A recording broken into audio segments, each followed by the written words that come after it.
Are you considering relocating to 30A and you're looking for the top 5 best places to consider to live? Stick around, this is the video for you.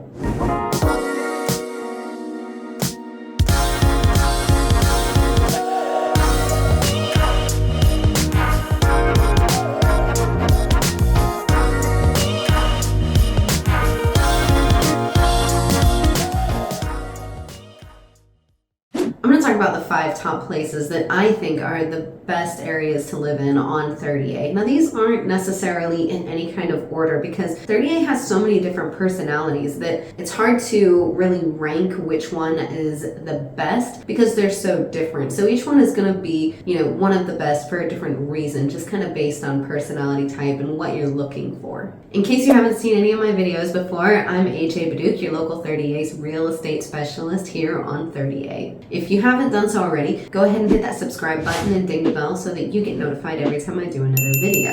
You will be the most well-informed among your friends when it comes to all things 30A. The first area I'm going to talk about on 30A is going to be Dune Allen. This is one of my all-time favorite locations for so many different reasons. Now, for me, I like to be close to the action, but I like to also be kind of outside of it, a little bit of a quieter area, but within close proximity to everything that I need. I like efficiency and peace and quiet and privacy, and Dune Allen really satisfies all of those needs for me. Dune Allen is located on the farthest west end of 30A, so you're going to be really close to 98. So for me, that works out really well because I do a lot of business along 30A and then also to the east and west. I think it's, kind of mirrored whenever I'm talking to you guys. So I think east is this way for you guys, but for me, it's this way. In any case, so going out to Panama City Beach or all the way out into Pensacola, it's all pretty easy because you have 98 right there taking you east and west, whichever way you need to go. And then you've got a couple of roads that'll take you off to the north and then up to 10. So it's really easy to get around if you need to get off of 30A. But simultaneously, you're also close to everything that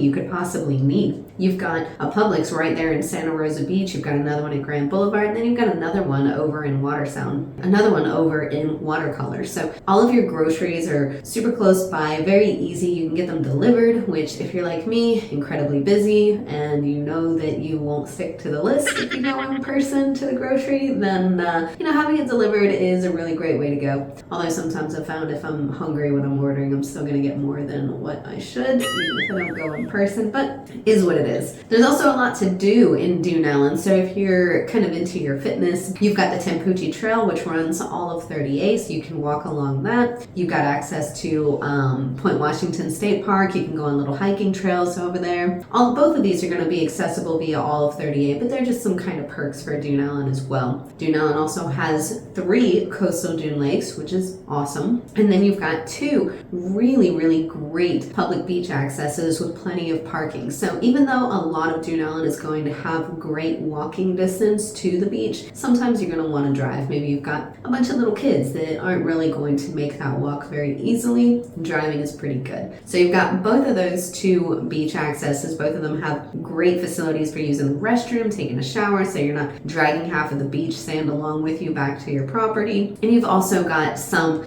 coffee and, dining options as well. So you've got Kith and Kin for your coffee right there along the west side, I suppose, along 30A. And then you've got Stinky's Fish Camp, which is really, really great because you can get, a brunch or a dinner. You have your live music if you need some, kind of entertainment at the end of the evening. So you've really just got everything that you need right there in Dune Allen. In Dune Allen, you're going to have the opportunity to purchase either, like a larger home or a smaller single family residence. You can be in like an actual recorded subdivision or just kind of house out there on, a dirt road. You're going to see some massive houses with beach views, and you're going to see some smaller houses. So you've really got a little bit of everything out there. So you can get a resale that's pretty much whatever size you want, or you can build a new property, and a lot of those are going to be a bit larger in size with some great beach views. So still a lot of opportunity there, and this is going to have kind of the widest spread for prices. So if you're looking to save some money, then this is a good area to look for lower priced properties, but you also have the ability to get some higher end ones depending on what you're looking for in a property. Whether or not you're in an actual subdivision is also going to come with some,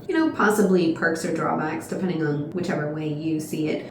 You're going to have the potential for HOAs or non-HOAs, some short-term rentable properties versus some not short-term rentable properties. So you really run the full gamut in Dune Allen for what you're going to see in the area. The second area that I'm going to talk about is one of the top 5 areas to live in on 38. It's going to be Rosemary Beach. Completely different from Dune Allen. Rosemary Beach, you're going to have a lot more house on kind of a smaller lot. The house typically takes up the entire lot. You're not going to have so much yard. Higher probability for an HOA. A higher price point by a significant margin, but it's so romantic. I mean, really, like Rosemary Beach is a very kind of romantic and intimate type of neighborhood. You've got multiple green spaces, you've got amenities, private beaches, you've got the farmers market in the center there by all the commercial spaces every Sunday from 9 to 1 all year round. It's wonderful. Go and meet the locals, go and meet the folks that are there for vacation. Everybody's super kind. You've got all kinds of dining there. You've got fine dining like pescados, and you've got Amavita coffee, and you've got the racket club. There's just so much. And again, if you're into fitness, they've got these little like hidden walking trails and these they're like pop-up parks basically, so you never even know they're there when you're driving by. You just drive right by them and you'd never notice them. But if you're on the walking trail, you'll see that there's like some kind of exercise equipment just randomly along this trail. So you're just walking along thinking you're taking in the scenery, and then all of a sudden there's, like a pull-up bar, and you're like, oh, guess I'll just do some pull-ups on my walk. Not me, but maybe you. Maybe me one day. Once upon a time, yes. But in any case, pretty cool. Rosemary Beach has a different kind of feeling to it. Dune Allen is very kind of relaxed and not very imposing. Whereas Rosemary Beach, you get there and you've got these beautiful oaks that line 30A, and you know as soon as you've gotten into Rosemary Beach, and it's just a very different experience. It's kind of a different,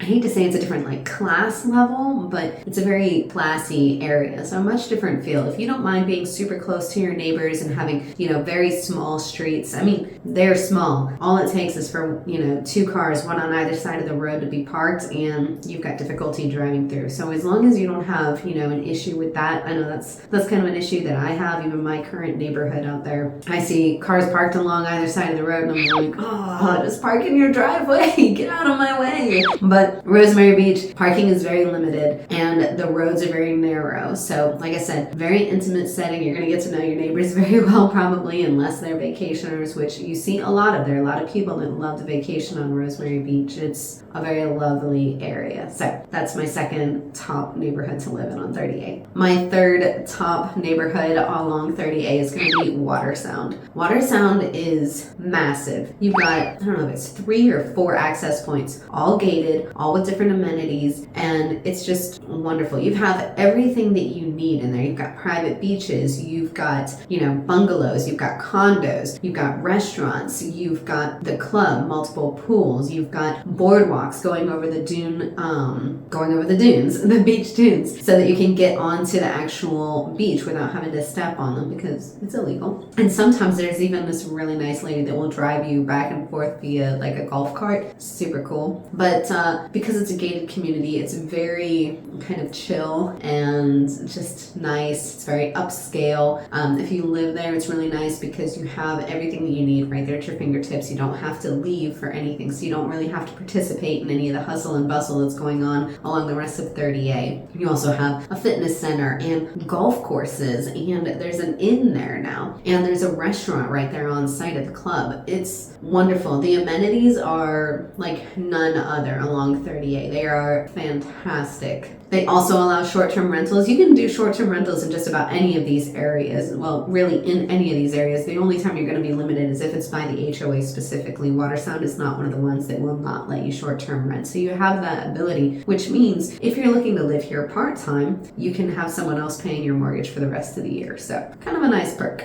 Blue Mountain Beach is going to be the 4th area that I talk about along 30A. Is one of my top 5 for living in the area. Blue Mountain Beach I don't know, it just kind of feels more beachy somehow. I don't know. Dune Allen is obviously very, very beachy. It's right there. But somehow Blue Mountain Beach just kind of has that feeling. I grew up on Fort Myers Beach, and so a beach feeling is like nostalgic for me, and Blue Mountain Beach really kind of doesn't. They have their kind of commercial and residential areas really well separated, with most of the commercial properties being right along 38, and they've got some great ones like Mimo's over there. They just put that one in. Oh my gosh, I'm sorry Destin, but 38 did it better. I love taking my daughter over there. It is wonderful, and I love Italian food, and so does my daughter, so it's pretty perfect. Probably not perfect for my waistline that I'm so close to it, but nevertheless. Blue Mountain Beach is going to have less of your like more manicured type properties. It's going to be more cottage style, and you're going to be super close to the beach. Most of the areas along Blue Mountain Beach are going to be very walkable to the beach accesses, which is wonderful. You're going to have fewer HOAs, so that's not going to be as big of a deal as say like Seaside or something like that. You're also going to have the ability to short-term rent yet again, and you're going to have more control over what you can build out there. Now, I say that as lots are becoming more and more scarce. So if a new build is something that you're interested in, I would highly recommend purchasing a lot now, because prices are not going down anywhere along 38 and lots are not being built. So that's just something to keep in mind if you're considering building. Even if you don't want to build for years to come, if you're able to pay cash for a lot now, I would recommend doing that, holding on to it, and then building on it in the future. One of the other perks of living in Blue Mountain Beach is you have Old Blue Mountain Road right there going directly north onto 98. So if you're in that area and you need to be able to travel north or east or west, you're able to get onto Old Mountain Road and head east or west along 98, whichever way you need to go, very, very quickly. So you don't have to struggle trying to go east or west along 38 for very long, if you have to do it at all, if you're in the Blue Mountain Beach area. So it really lends itself well to locals that work, you know, in Santa Rosa Beach area, maybe Miramar Beach, or even as far as Panama City Beach. It's a great kind of centrally located area where you still get to live in paradise and then travel a reasonable distance to work. My fifth top favorite area along 38 to live is going to be Inlet Beach. Inlet Beach is the farthest beach to the right on 38. I say to the right, to the east. Just depends on, you know, which way you're looking at it. But on the furthest eastern point, you're going to have Inlet Beach. And this is a really great area because it's right there kind of bordering along 98. And there are some portions that are north of 98, and on 98 they're creating a tunnel so you can walk under it and be very, very safe. So Inlet Beach is kind of expanding to the north as well. This is going to be really great for rental income, or even just for property value increases in general on that northern side, because it's all still very close to the beach. So even though that distance, it's the distance that's great, you're still in close proximity to the beach regardless of the fact that you're north of 98 while in this portion of Inlet Beach, which is going to stride north and south of 98. So hopefully my editor can put a map on there for you so you can see exactly what I'm talking about. But Inlet Beach, very unassuming area, not a lot of commercial stuff there. You've got Shades, I think it's a bar and grill right there, and then you've got a breakfast place right there. But aside from that, you're either going to have to go a little bit deeper into 38 and go into Rosemary Beach. Oh no, heaven forbid I have to go to Rosemary Beach. Or all the way over to Panama City Beach, which thankfully you're right there by the bridge, really. So you can get into Panama City Beach really easily. So this is a great place to live if you work in Panama City Beach. Like I said, you've got a great access to the beach there. It's a very easy walk along Inlet Beach. There are some smaller communities there that are going to have HOAs, but for the most part, that's not going to be something that you deal with. And there's a little bit more land out there right now. We're seeing a lot of new construction, and a lot of these are much bigger houses with some amazing views. And a lot of the properties that have already been built out there are very tall structures, 3 stories tall, with like a eagle's nest at the top that has amazing views of the beach itself. So I really like this area, not just for visiting but for living, because it seems kind of slower moving with quick access to all the action of 38 and Panama City Beach. It's also great for rental income, so I think that the values here are going to continue to increase, maybe at a little bit faster rate than the rest of 38 because of that tunnel, especially on the northern side. So you're going to get more bang for your buck in either of these locations. So definitely something to consider. If you have any questions about which of these areas areas are going to be great for rental income or for value increases, or which ones are going to be really great to live in, go ahead and give me a call, text, email. I've been hearing from you guys and I absolutely love working with you. Yes, you're going to reach me. First, you're probably going to get my assistant, but then I will be the one to reach out with you, and I absolutely look forward to working with you and helping you to purchase your next 30A property. If you haven't done so already, please don't forget, hit the like button, hit the subscribe button. This way you get notified every time I do another video, and it lets other people know that this brought you some kind of value, and I will see y'all at the next one. Bye.